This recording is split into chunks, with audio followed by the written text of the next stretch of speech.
Salgo de casa y dejo todo atrás. Estoy dispuesto a todo con el Señor. Hoy le obedezco porque es Dios amor. Soy peregrino siguiendo a José. Confío en Dios sin importar el camino. Sé que hay un plan de amor para mí, que al final me salvará de Egipto. Este es mi credo, credo, credo. Grita que Dios es la razón de mi fe.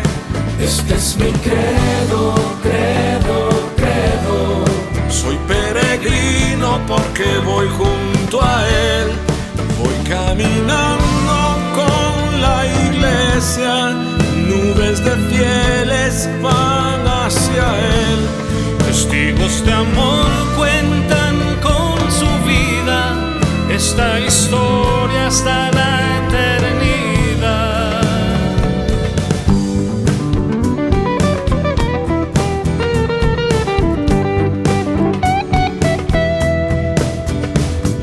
Credo, credo, credo. Credo, credo, credo. Credo, credo, credo. Soy peregrino con gente de a pie, santos sencillos que esparcen la fe. En Dios el Padre, en Jesús y el Espíritu, pueblo de Dios, iglesia peregrina. Este es mi credo, credo, credo. Grita que Dios es la razón de mi fe. Este es mi credo, credo, credo. Soy peregrino porque voy junto a Él. Voy caminando con la iglesia. Sé bien en quién creo con toda certeza. Unido al canto de María, los apóstoles proclamo la fe. Credo, credo, credo. Credo, credo, credo. Credo, credo, credo.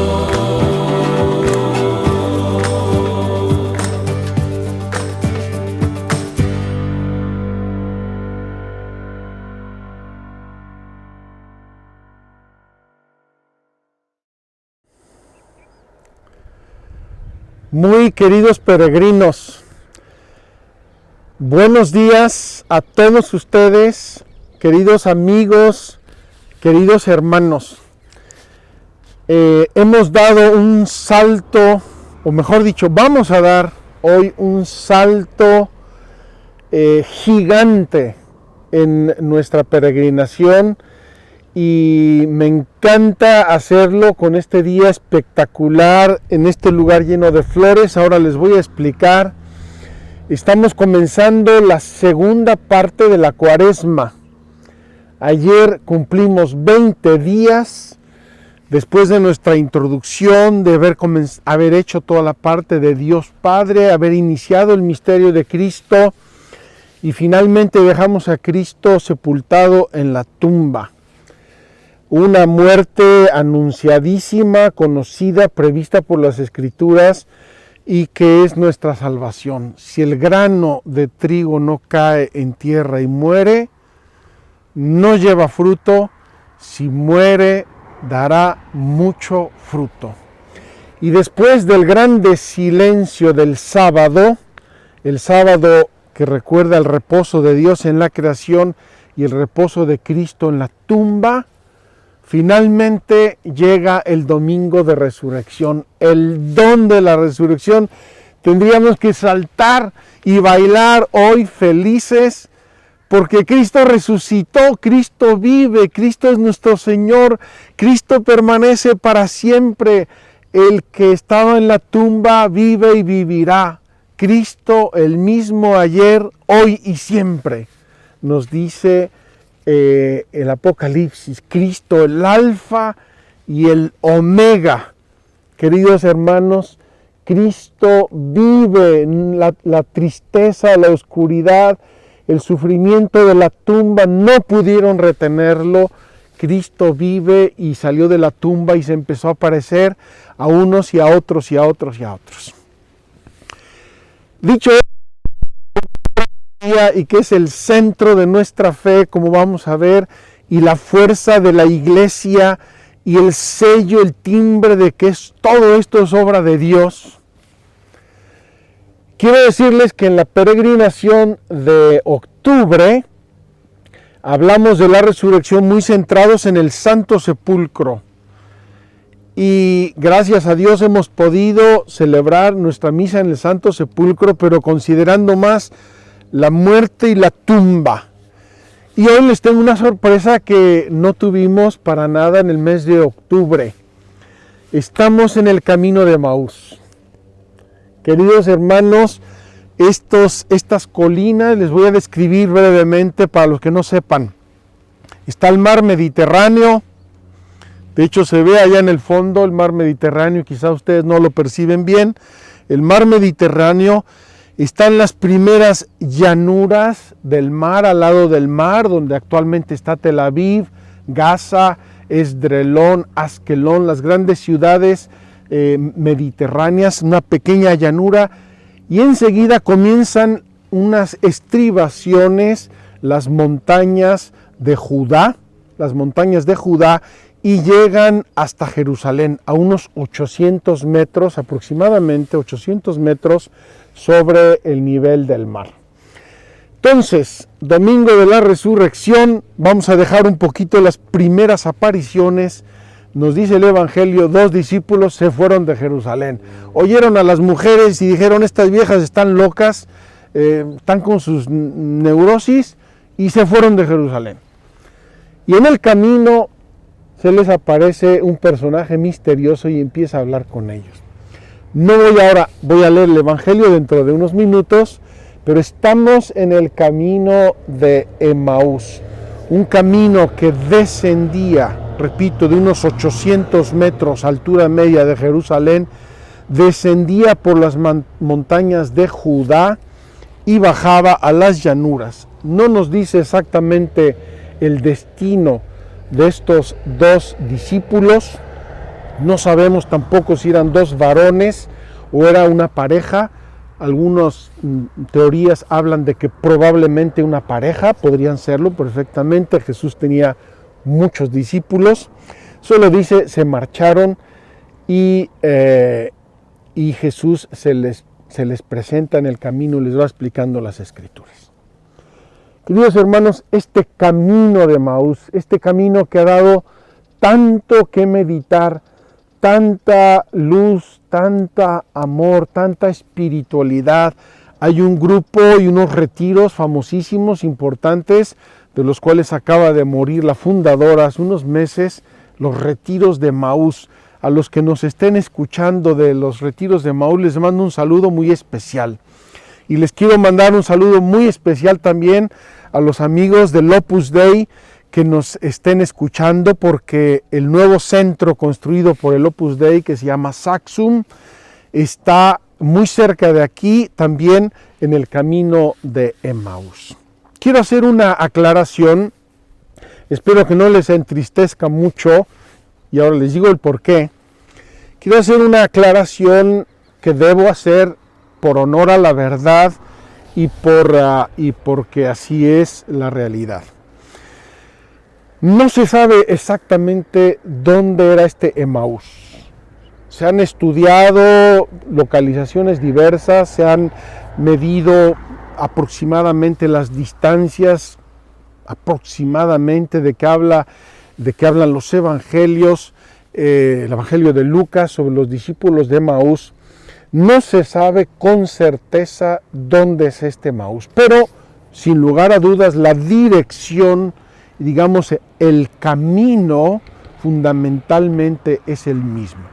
Hay 3 localizaciones que ostentan cada una con un cierto fundamento histórico, a veces medio legendario, arqueológico también, etcétera.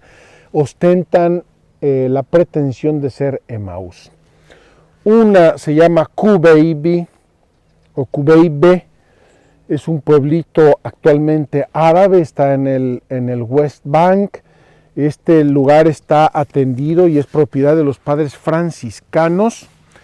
Un lugar hermoso, tiene una vista muy parecida a esta, porque está bajando de las colinas de Judá y se ve al fondo la llanura donde está Tel Aviv, muy cerca de aquí.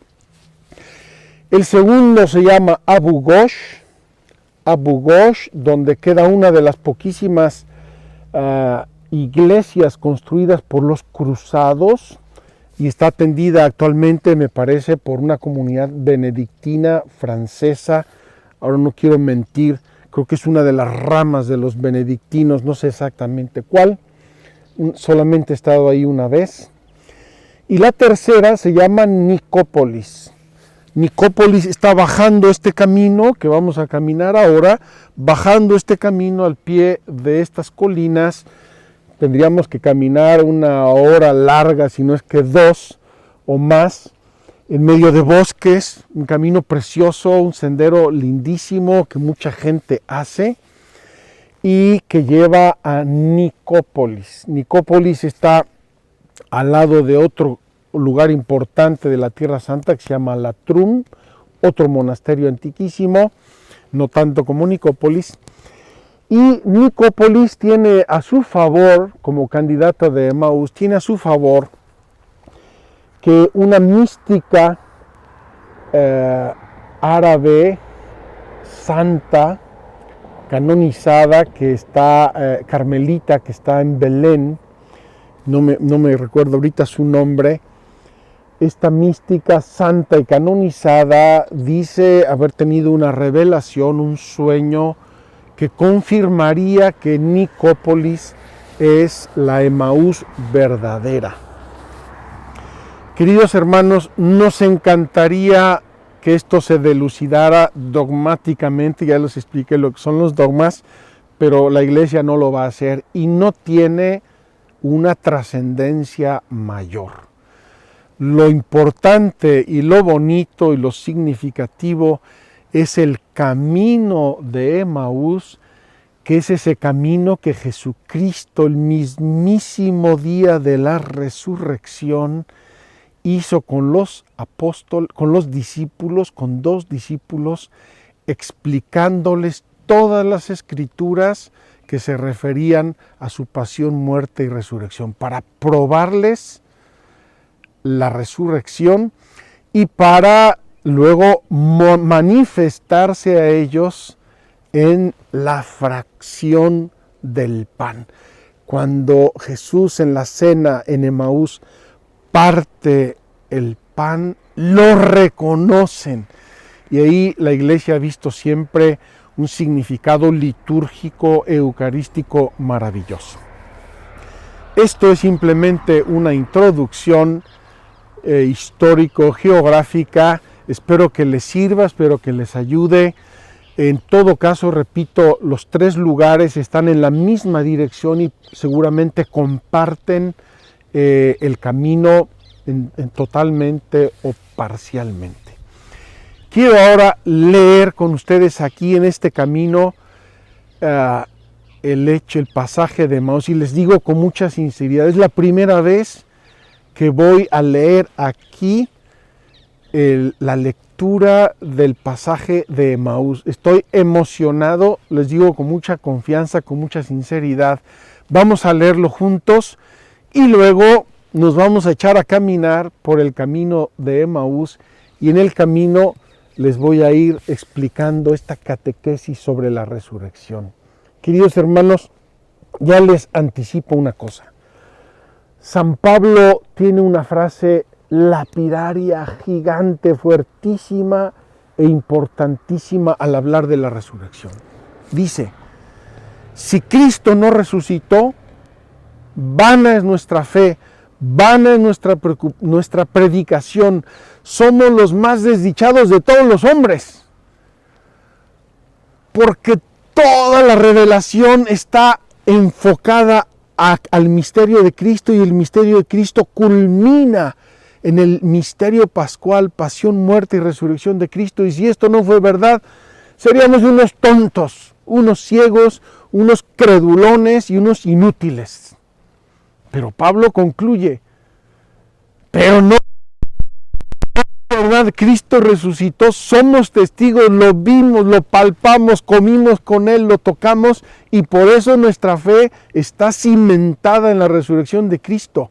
Queridos hermanos, resurrección que no tiene vuelta atrás. Nadie puede cancelar la historia, no tiene vuelta atrás. Cristo resucitó en la historia y con eso cambió el curso de la historia de la humanidad, y esa es nuestra fe. Esa es nuestra seguridad, esa es nuestra alegría. Pues queridos hermanos, con esta alegría y con esta certeza vamos a leer el pasaje de Emaús y luego nos echamos a andar en el camino de Emaús. Quiero que sientan ustedes caminar este camino y escuchar, ojalá no de mí, sino del mismísimo Cristo, todos los argumentos de la resurrección de Cristo.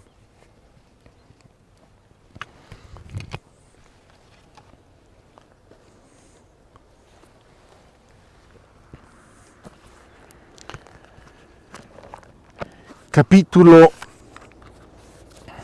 Evangelio de San Lucas, capítulo 26, me parece. 24, capítulo 24 de San Lucas, los discípulos de Emaús. Qué maravilla, queridos hermanos, leer esto parados en el camino de Emaús y viendo los senderos de Emaús que vamos a recorrer ahora juntos. Aquel mismo día iban dos de ellos a un pueblo llamado Emaús, que distaba 60 estadios de Jerusalén, y conversaban entre sí sobre todo lo que había pasado. Y sucedió que, mientras ellos conversaban y discutían, el mismo Jesús se acercó y siguió con ellos, pero sus ojos estaban retenidos para que no le conocieran. Él les dijo: ¿de qué discutís entre vosotros mientras vais andando? Ellos se pararon con aire entristecido. Uno de ellos, llamado Cleofás, le respondió: ¿eres tú el único residente en Jerusalén que no sabe las cosas que estos días han pasado en ella? Él les dijo: ¿qué cosas? Ellos le dijeron: lo de Jesús el Nazareno, que fue un profeta poderoso en obras y palabras delante de Dios y de todo el pueblo. Cómo nuestros sumos sacerdotes y magistrados le condenaron a muerte y le crucificaron. Nosotros esperábamos que sería Él el que iba a librar a Israel, pero con todas estas cosas llevamos ya 3 días desde que esto pasó. El caso es que algunas mujeres de las nuestras nos han sobresaltado porque fueron de madrugada al sepulcro y al no hallar su cuerpo, vinieron diciendo que hasta habían visto una aparición de ángeles que decían que él vivía. Fueron también algunos de los nuestros al sepulcro y lo hallaron tal como las mujeres habían dicho, pero a él no le vieron. Él les dijo: ojos de corazón para creer todo lo que dijeron los profetas. ¿No era necesario que el Cristo padeciera eso y entrara así en su gloria? Y empezando por Moisés y continuando por todos los profetas, les explicó lo que había sobre él en todas las escrituras.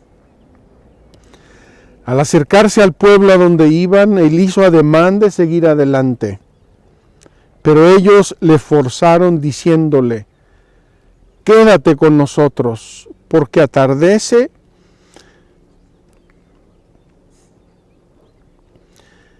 y el día ya ha declinado. Y entró a quedarse con ellos. Y sucedió que, cuando se puso a la mesa con ellos, tomó el pan,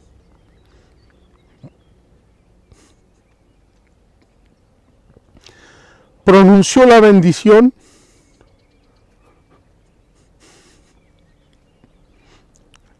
lo partió y se lo iba dando. Entonces sí le reconocieron, pero él desapareció de su lado.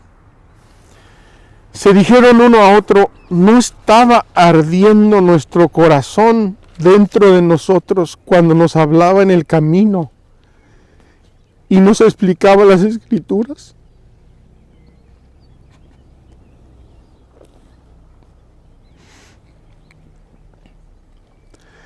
Y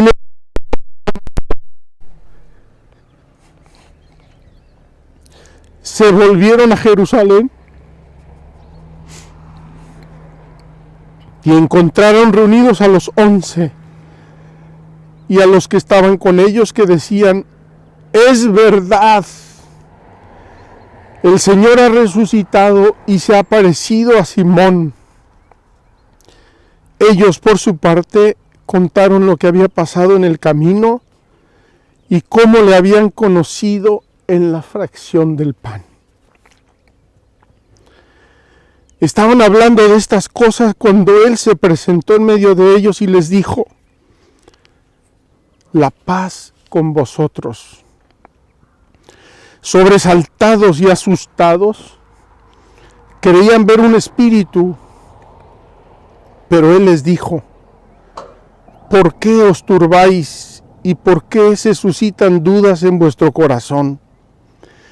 Mirad mis manos y mis pies, soy yo mismo. Palpadme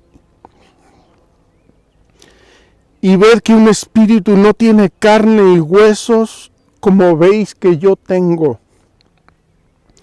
Y diciendo esto, les mostró las manos y los pies.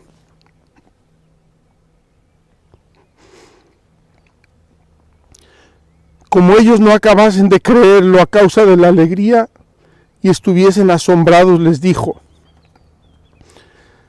¿tenéis aquí algo de comer? Ellos le ofrecieron parte de un pez asado. Lo tomó y comió delante de ellos. Después les dijo: estas son aquellas palabras mías que os hablé cuando todavía estaba con vosotros. Es necesario que se cumpla todo lo que está escrito en la ley de Moisés, en los profetas y en los salmos acerca de mí. Y entonces abrió sus inteligencias para que comprendieran las Escrituras y les dijo: así está escrito que el Cristo padeciera y resucitara de entre los muertos al tercer día, y se predicara en su nombre la conversión para perdón de los pecados en todas las naciones, empezando desde Jerusalén. Vosotros sois testigos de estas cosas. Mirad, yo voy a enviar sobre vosotros la promesa de mi Padre. Por vuestra parte, permaneced en la ciudad hasta que seáis revestidos de poder desde lo alto.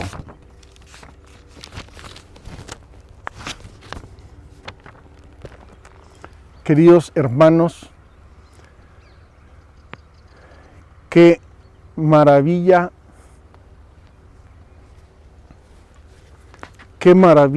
escuchar esto a la luz de todo lo que hemos venido diciendo.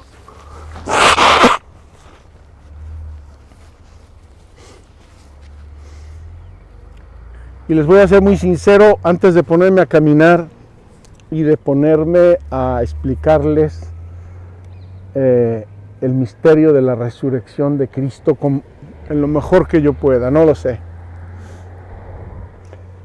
cuánto me ha servido a mí la preparación de esta peregrinación. Cuánto ha revivido en mi corazón certezas, ideas, verdades que conocía, pero que estaban ahí latentes. Me hace pensar en estas florecillas que ahorita están preciosas, crecen, llenan los campos de todo Israel. Todo Israel ahora se ve amarillo. Espero que se lo mostremos más en profundidad en estos días. Y luego esas semillitas caen en la tierra y se quedan enterradas. Y ahí están esperando tranquilitas hasta que llegue la lluvia del año próximo y el sol de la primavera para volver a salir.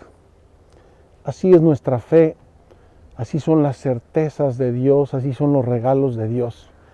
Y estos días, preparando, leyendo, orando, todo para hacer con ustedes esta peregrinación, cuántas luces, cuántos deseos, cuánto gozo en mi corazón de ver el regalo que es la fe, el don que es la fe, cuánto llena nuestra vida, cuánta luz, cuánto sentido. Bien, me he alargado en mi introducción, esperaba hacerla más breve, pero es imposible pasar de puntillas por cosas tan hermosas y tan profundas. Vamos ahora sí a ponernos en camino, en el camino de Emaús. Queridos hermanos, vamos a ir caminando, vamos como fue Jesús con los discípulos de Emaús, caminando. Quiero hacer esta catequesis literalmente con los discípulos de Emaús, caminando el día de la resurrección y ojalá con el mismísimo Jesucristo a nuestro lado. Y me voy a referir al catecismo del número 638 en adelante y trataré de apegarme al catecismo lo más posible porque es tan claro, es tan bello, es tan expresivo que no tengo por qué inventar la rueda. Os anunciamos la buena nueva de que la promesa hecha a los padres, Dios la ha cumplido en nosotros los hijos al resucitar a Jesús. Queridos hermanos, la resurrección de Cristo es el cumplimiento de las promesas, es el cumplimiento de las promesas. La resurrección de Jesús es la verdad culminante de nuestra fe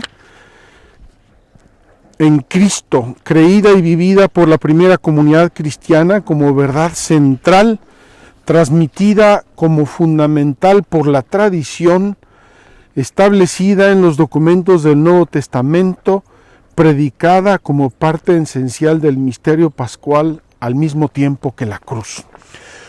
Cuando hablamos del misterio pascual de Cristo siempre decimos pasión, muerte y resurrección, tres hechos que no podemos separar de ningún modo. Es el conjunto de la prueba de Dios, es el conjunto de la salvación, es el conjunto de la generosidad que Cristo tuvo para con nosotros. Y eso es lo que los apóstoles, la tradición oral y escrita de la Iglesia recoge como el centro, el cumplimiento definitivo.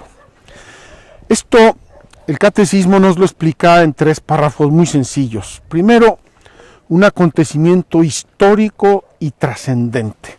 ¿Qué significa histórico y trascendente? Significa que son hechos, no son fantasías, no son imaginaciones, son hechos que hubo testigos que los vivieron. Y aquí quiero insistir en la palabra testigo.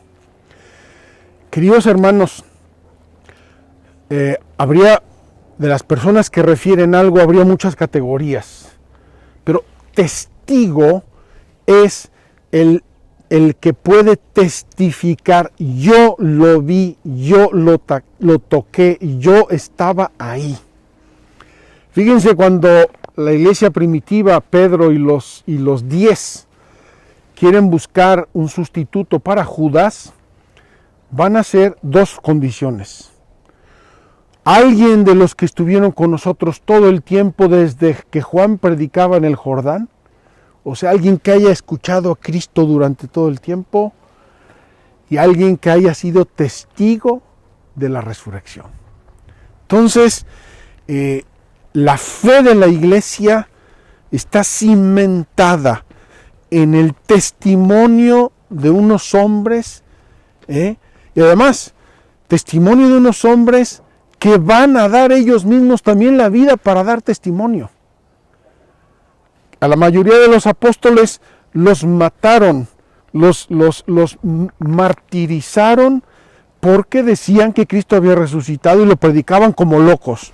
Entonces, pues ellos mismos dieron testimonio con su propia sangre de la resurrección de Cristo.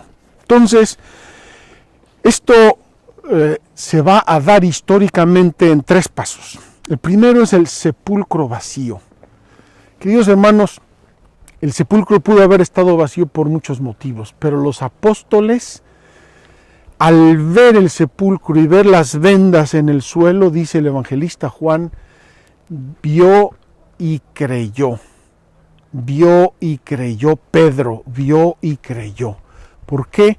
Por el modo como lo vieron, por las circunstancias como lo vieron, para ellos fue signo claro de la resurrección. Segundo, las apariciones. Se aparece a las mujeres, se aparece a los apóstoles, se aparece, dice San Pablo, se apareció en una ocasión a 500 hermanos juntos, muchos de los cuales, si San Pablo, viven todavía, es decir, hay un grupo, hay una multitud de testigos que lo vieron, que lo tocaron, que comieron con él, que bebieron con él. No solo, aquí el testimonio de la resurrección se refiere también al tacto. Por ejemplo, Tomás, esa maravilla, bendito Tomás con su incredulidad, que nos dejó el testimonio de que él metió el dedo en el agujero del clavo y metió la mano en el costado de Cristo. Eso es para nosotros la fuerza del testimonio. Y se apareció sobre todo en 2 o 3 ocasiones a Pedro de modo muy especial y le dijo a Pedro, Pedro, ¿me amas? ¿Me amas más que estos? ¿Me amas más que estos? Etcétera. Yo quiero aquí decir una realidad muy personal, muy mía, y la quiero decir en plan un poco apologético. Queridos hermanos, les voy a decir un hecho. Nosotros estamos acostumbrados a pensar en la resurrección porque nos han hablado de la resurrección, Cristo resucitado, la iglesia de Cristo resucitado, etcétera, etcétera, etcétera, ¿verdad? Para nosotros ya es un concepto adquirido. Les voy a decir un ejemplo. Hace unos 30 años, 35 años, un día me dijeron lo que era el fax. Y me lo explicaron de modo un poco simplista. Mira, tú tienes aquí como una especie de fotocopiadora, pones una hoja y esa hoja sale en París. Y yo dije, no, esto es un cuento chino, esto a mí no me lo cuentan, no lo creo. ¿Por qué? Porque el concepto de digitalizar un escrito y transmitirlo por fax no existía. Imagínense si a Santo Tomás de Aquino ahorita le dicen, ¿sabes qué, Santo Tomás de Aquino? Mira, desde tu estudio en Montecassino, tú vas a poder entrar en la biblioteca de Nueva York y de ahí vas a ir a la de París, y si quieres investigar algo de Aristóteles, puedes ir a todas las bibliotecas del mundo.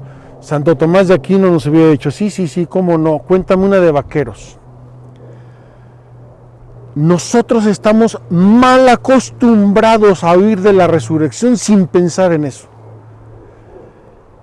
Pero cuando no se oía de la resurrección y jamás se había oído hablar de la resurrección y de repente Cristo resucitó, entró un concepto nuevo en la humanidad, en el pensamiento, en la cultura. Se puede morir y resucitar. ¿Por qué? Por el poder de Dios. Ojalá que nos entre esta verdad en nuestro corazón, porque me parece muy, muy importante. Segundo, Cristo resucitó con su misma humanidad. Ya dije que Tomás mete el dedo. Fíjense que podía haber resucitado Cristo con un cuerpo perfecto, sin ninguna cicatriz. Y sin embargo, Cristo resucita con su mismísimo cuerpo histórico, pero glorificado. Y la resurrección de Cristo es muy diversa de las 3 resurrecciones que hizo antes el mismo Cristo. El hijo de la viuda de Naín, la hija de Jairo y su amigo Lázaro. ¿Por qué? Porque en ese caso Jesús les devolvió la vida, los resucitó. En el caso de Cristo se dan 2 cosas. La primera es que Él tiene el poder de resucitarse a sí mismo. Es lo que dijo en la imagen del buen pastor. Yo soy el buen pastor y doy la vida por mis ovejas. Y dice, yo puedo dar mi vida y recuperarla de nuevo, porque este es el mandato que me ha hecho mi Padre. Entonces es su poder, no como Lázaro y los otros 2, que ellos por su propio poder jamás hubieran salido de la tumba. En segundo lugar, Jesús resucitó a Lázaro, a la hija de Jairo y al hijo de la viuda de Naín, y les devolvió su misma vida, se la devolvió. Pero eventualmente, después de 20, 30 o 50 años, los 3 murieron y los sepultaron. La resurrección de Cristo es diferente. Cristo resucita a una vida gloriosa, a la resurrección definitiva, la resurrección que también a nosotros nos espera al final de los tiempos. Y la resurrección, queridos hermanos, es un hecho trascendente. Es decir, es un hecho histórico, pero a la vez trascendente. ¿Por qué? Porque supera el tiempo y el espacio. Dicen los padres de la iglesia que, esta frase que me encantó, por eso Cristo resucitado no se manifiesta al mundo, sino a sus discípulos, a los que habían subido con él desde Galilea a Jerusalén y que ahora son testigos suyos ante el pueblo. Es decir, Jesús se aparece a los que le habían conocido y con los que había convivido, y los que sabían que había muerto y habían visto su propia pasión. De modo que con esto manifestaba, testimoniaba que era su mismo cuerpo y que era él mismo. No sabemos cómo fue esta resurrección, nadie fue testigo, ha habido 1000 intentos de explicación, incluso estudiosos de la Sábana Santa dicen que fue como un momento, como una energía, como una luz, como un algo, pero eso todavía nosotros no lo sabemos y no lo sabremos, yo creo que hasta el cielo. La resurrección como obra de la Santísima Trinidad. ¿Por qué? Porque la resurrección de Cristo es objeto de fe en cuanto es una intervención trascendente de Dios mismo en la creación y en la historia. Queridos amigos, la resurrección de Cristo es el milagro de los milagros. Es el milagro de los milagros. Si un milagro requiere una intervención extraordinaria de Dios, modificar la naturaleza y muchas otras cosas, la resurrección de Cristo es el milagro de los milagros. Por eso es el fundamento absoluto de nuestra fe y es la diferencia abismal, esencial entre el cristianismo y todas las demás religiones. De esto hablé mucho en octubre, que todas las religiones tienen sus filosofías, sus cosas buenas, sus consejos, sus propios valores, y seguramente todos serán muy importantes y muy válidos, o casi todos. Pero la resurrección de Cristo es el sello de Dios, de que Él era Dios, de que estaba actuando, de los planes que tenía, de que estaba haciendo resucitar con él a todos los demás. Ahí dice la Escritura que Jesucristo se ofrece con un espíritu eterno y Cristo mismo resucita con su propio poder y con el poder del Espíritu Santo. Dice así los padres de la Iglesia: por la unidad de la naturaleza divina que permanece presente en cada una de las dos partes del hombre, estas se unen de nuevo. Y hablé de esto al hablar de cómo murió Cristo. Así la muerte se produce por la separación del compuesto humano y la resurrección por la unión de las dos partes separadas. Finalmente, queridos hermanos, ¿qué sentido tiene para nosotros la resurrección de Cristo? Vamos al valor, al porqué, a lo que ganamos con la resurrección de Jesucristo. Esto es maravilloso, queridos hermanos, nos lo tendríamos que aprender de memoria. Dice así San Pablo, ya lo dije antes, de memoria: si no resucitó Cristo, vana es nuestra predicación, vana también nuestra fe. La resurrección constituye ante todo la confirmación de todo lo que Cristo hizo y enseñó. Todas las verdades, incluso las más inaccesibles al espíritu humano, encuentran su justificación si Cristo, al resucitar, ha dado prueba definitiva de su autoridad divina según lo había prometido. Vamos a poner un ejemplo, queridos amigos. Si Cristo no hubiera resucitado, ¿quién creería en el misterio de la Eucaristía? Esto es mi cuerpo, sí, como no, pero ¿por qué? ¿Quién lo dice? Es como si yo digo que esta piedra es mi ojo. No, estás loco, estás tonto. Pero al resucitar Cristo, con su divinidad nos prueba en la resurrección que los misterios, todos los que Él nos habló, son verdad, son divinamente verdad. La resurrección de Cristo es el cumplimiento de las promesas. Por eso aquí en Emaús, ¿qué hace Jesús? Desde Moisés y pasando por todos los profetas y salmos, les fue probando que las Escrituras preveían su pasión, muerte y resurrección. Según las Escrituras, nos va a decir el Evangelio constantemente. La verdad de la divinidad de Jesús es confirmada por su resurrección. En Nazaret, hace unos días, les dije que la concepción virginal de Cristo, era prueba de que era absolutamente de Dios. Ninguna mujer, por más que se concentre durante 45 años, puede concebir a un hijo, si no es en una relación humana apropiada.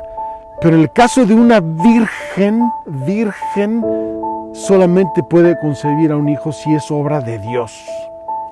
Y la resurrección, queridos hermanos, es igualmente prueba de la divinidad, nos confirma la divinidad de Jesucristo. Además, hay un doble aspecto en el misterio pascual. Por su muerte nos libera del pecado. La muerte mató al pecado. Y por su resurrección nos abre el acceso a una nueva vida. Queridos hermanos, las dos grandes pérdidas del pecado original.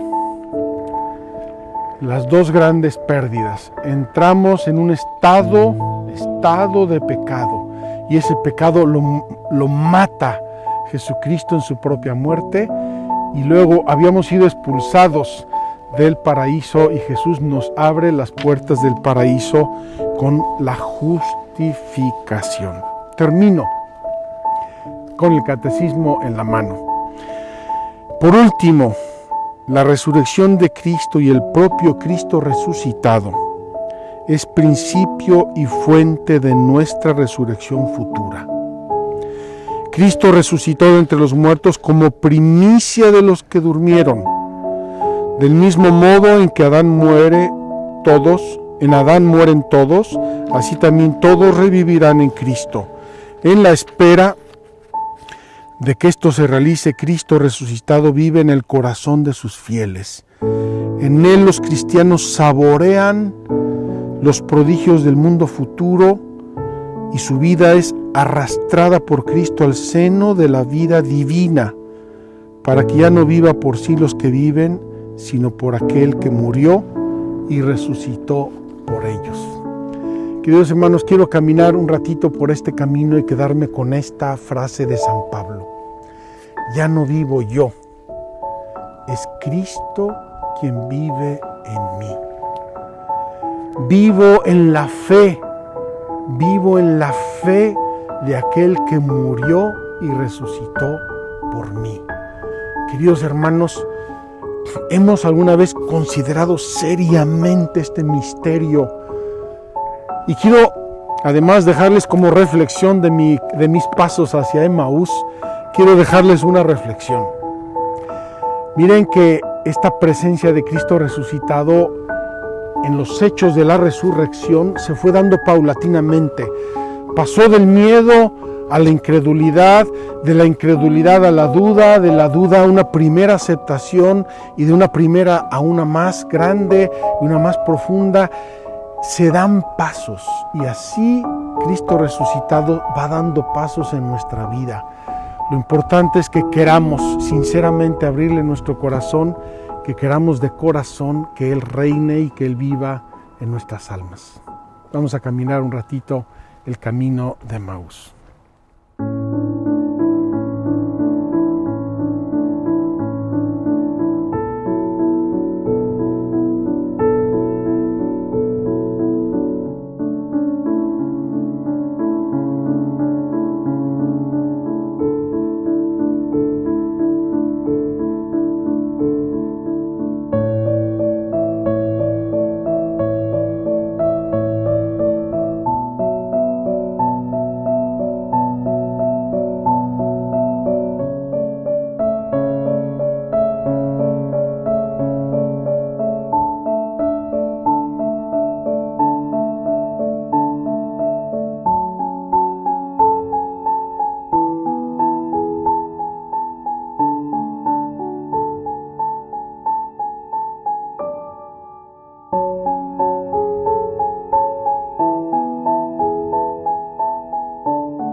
explicara qué es la fe,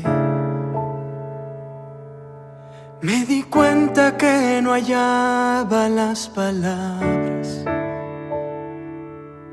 y tratando de encontrarlas lo dudé. ¿Qué es la fe? Es creer que hay algo más que nuestra vida, la confianza de saberme acompañar, entender que por amor yo fui creado, que ni un alma está perdida. Creo en ti, más allá de lo que veo y lo invisible,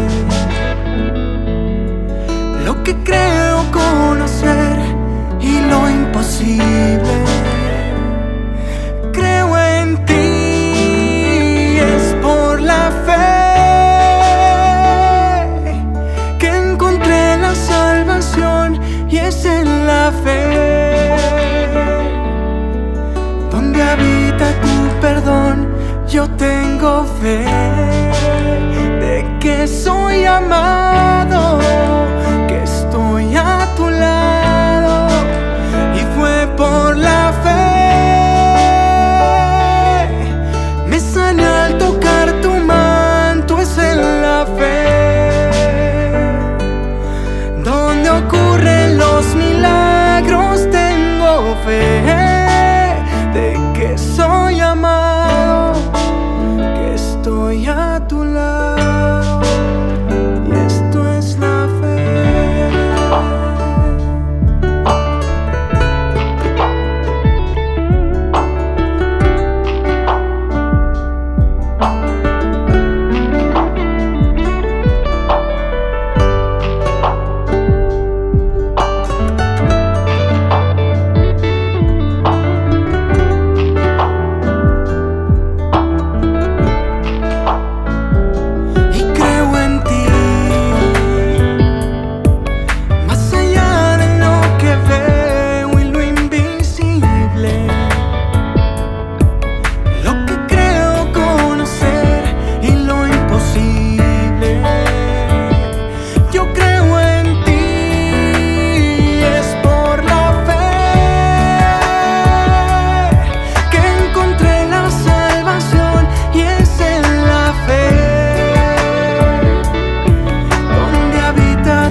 Esto es la fe.